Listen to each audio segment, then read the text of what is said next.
Alright, I want to kind of show you some of the ways that you can set up your module to make it a little bit more user-friendly for students and to help to kind of guide them along so you can gauge their progress as they're moving along, and to make it a little bit easier for students to kind of find things and logically kind of know what's going on. This is just a fake class that's been set up here just to kind of give you an idea of how you may want to consider setting it up or get some ideas from this. But what's happening here is we have a module set up, and it's by the week, and it's running through Sunday. So this one is week 1. It's got the dates. You could do it however you kind of want it to do it here, but this one's module 1. It's kind of showing the dates. It's also showing as week 1, and this one has been set up where you have to complete all the items as a student in order to finish this module, or this week 1 module.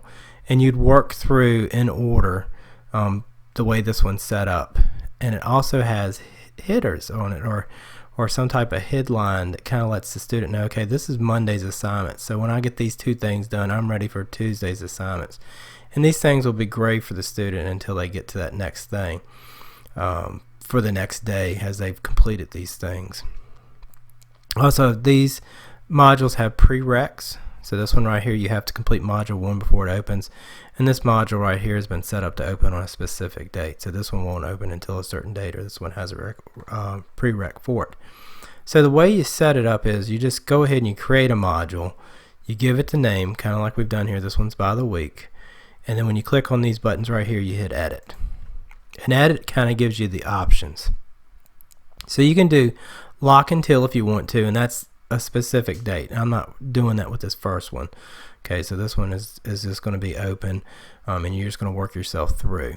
So with this one, I've got students must complete all of these requirements, and I've got them in order. So I want people to go through in order, and as they do one of these things, it'll open up the next one, and that way I can kind of check the progress that they're going through with this.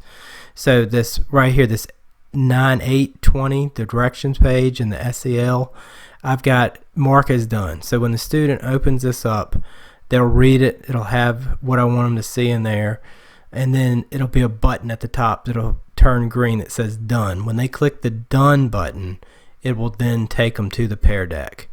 And for the Pear Deck, I've got it set up for submit assignment. So it gives you other options in here. They could just view the item, so when they hit the next button, it goes automatically and it tracks that they've done that.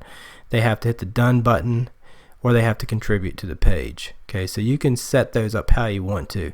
Now the Pear Deck is an actual assignment. You can see the little pencil back here in the background. So that's a true assignment. And for this one, I wanted them to do it, to submit it, instead of marking it as done. That way I know that they've done it. So when they work through the Pear Deck and they get to the last slide in their Pear Deck, there's a submit button, and they click the submit button. It goes through to the speed grader, and you can then grade it there. If the student needs to view the comments, like before you close out the Pear Deck, they can go back in and click on this Pear Deck again and open it up. They have to answer the first little question that pops up: how do you feel in the day, with the smiley face, the frowny face, and they'd click that, and then it would view your comment, so they could see that. So you don't necessarily have to close out your Pear Deck for them to see your comments or your feedback, especially if you still got one kind of going on. And so that would open up Tuesday, so then they could go to the next one, they could watch the video and move through there. So they progress through that. I've also set up a quiz. One thing I think is kind of interesting you can do with a quiz is you can say score at least, and have it set up that the student has to take it 2 times, 5 times, or many times as you want. But I've got them, they need to score at least, this is one question, this one's, they need to get that right in order to go to the next thing. So you could set this up where if you want to, someone to score a specific score or some type of idea of mastery for it before they can go on to the next one, that locks this in for you on those things. Also, this one right here is a discussion board, and we want to make sure they contribute with that, and this one's a test to make sure they submit it. So this is how you set up a module so that they would go one behind another to get to these things, to progress to the next one, and then eventually ultimately open up the next module, or module number 2. So that would be that one down here. So once all these prereqs are done, this one would open up. And you could also tell it, once the prereqs are done, but I still don't want it to open until, in this case, whatever you want, 9:14 or whatever time you want it to open up. So with this, when you're in the module section, when you set it up this way, you get a view progress button. So when you click on the view progress button, you get to see what's going on. So right here we've got a fake class that's set up. This student has gone through and done everything except for these items that are in that week 1 module. So it shows it's in progress, it has been completed, and these are the items that are left. And this is how the student views that. Okay, so here again, I think it's good just to kind of re-mention this, that if you do your announcements, make sure they show on the front right here, because we're talking about having a meeting here, at 1 o'clock, so they can see that while they're doing these things and going through. And as they go through and check them, like this one had to be marked as done. It's been done. Check. Done. This was submitted. Boom. Check. It's done. It shows you. It kind of shows the student what they got to do. Now notice right here, these are grayed out. They haven't gotten to them, and you notice there's no check in them yet. So once this quiz is done, it opened up this website. Read the steps of the revolution. Look at the website. Once that's done and been viewed, boom, a check will come up, and then you'll go to your next thing right here. And they look, so it just kind of keeps it kind of organized for them. It also kind of shows them, where they are and what they got left to really kind of do. Again, these little hitters right here, these headlines, I think help to break it up. This is just an emoji. You can go on there and type in somewhere in the search bar, emojis or Canvas emojis, and they normally have them by topic or whatnot, and you just copy and paste these in, just something just to break it up, give it a little bit of color here that's added into this. But I think this helps to kind of break it up and help the student know what's going on. And you also have over here complete all items. As you notice, it's red, so hey, it's red, I don't have a green check there, I know I must have missed something, so they can go back here and check it and look at it to kind of see what's going on with that. Another thing I think is kind of helpful with that order is, especially if you have something that needs to be submitted. Okay, so with the student clicks on calendar and they go to agenda mode within the calendar, when they submit an item, it actually draws a line through it, so they can see that that's been done and checked off. Now there are some exceptions. Right here is on paper. If there's an assignment that you have to create where you're watching them do it and they're not truly submitting something, and you create that assignment as an on paper assignment, it opens up where you can go into SpeedGrader and put in the grades, but it never does truly draw a line through this, but the student can click on here to see their submission and their grade. But that gives them a little bit of clarity on what they're doing and what they've done, when they can have these lines and checked off, and they don't get a huge list of stuff that shows up when you kind of break your module down the way it's kind of structured with the prereqs. Also, another way you can kind of track your students and kind of keep in shape with what's going on, especially now that gradebooks are set up and more data is going to be coming in, you can go into this thing, the new analytics.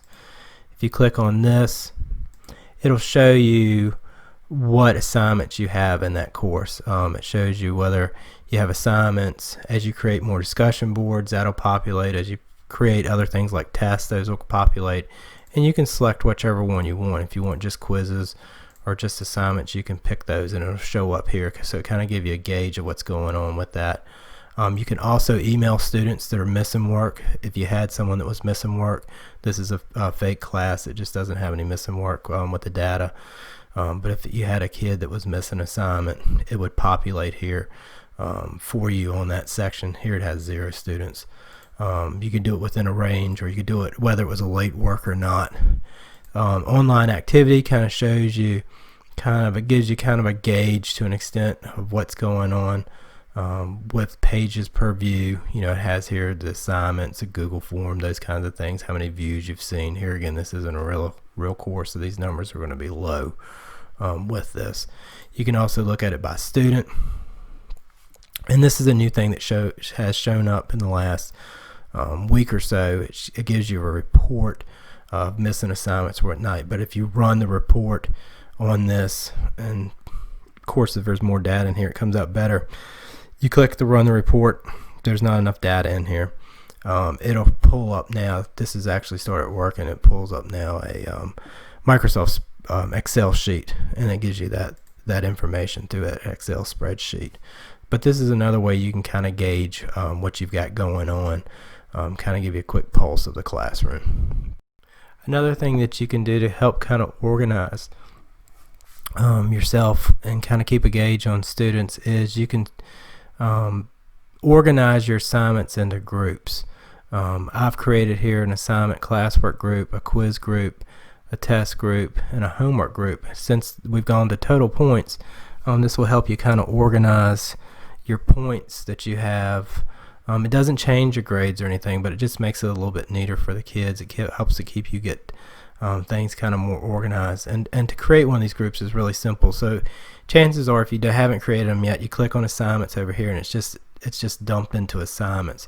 But you just create a new group. You call it whatever you want, tests, quizzes, whatever you're using. Make it match what you have in IC, and then you save that. So it would create that group, and you would just drag and drop these into those groups that you have. And then when you create new assignments going forward, there is a group section when you create the assignment, and you just tell it, hey, I want it to go to quizzes, and it'll drop it into quizzes there. Another thing that would help you probably organize it is to start thinking, okay, I want to do, because going forward you're going to more than likely archive this class and use it again. So you might want to do quizzes and do first 9 weeks, and then later on you do quizzes second 9 weeks. That way you can have them organized for you, and later on start building test banks or quiz banks to have that stuff there for you to use as you move forward throughout time. But organizing them helps, because when you go into your grade book, it will give you those sections here. So in these sections, if I go to test, I can see how many tests and the scores out of those tests.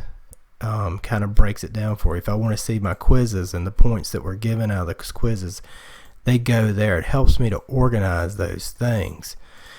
And when it's organized like that, I can kind of go across this whole thing and say I want to message students who haven't submitted yet. It automatically populates those students. If I want to message students that haven't been graded yet or have scored less than, say, a 70, I want you to retake it, or those kinds of things, this automatically populates those things for you within the grade book. But having it organized does help quite a bit to manage what you've got going on here and kind of see what's happening with your students, to access their data and to contact them. But this right here you can do on any of them. On this one it would be sort by points or high to low with it, but if you need it to contact a student, it makes it pretty quick within here how to get in touch with them, especially if they've got missing work.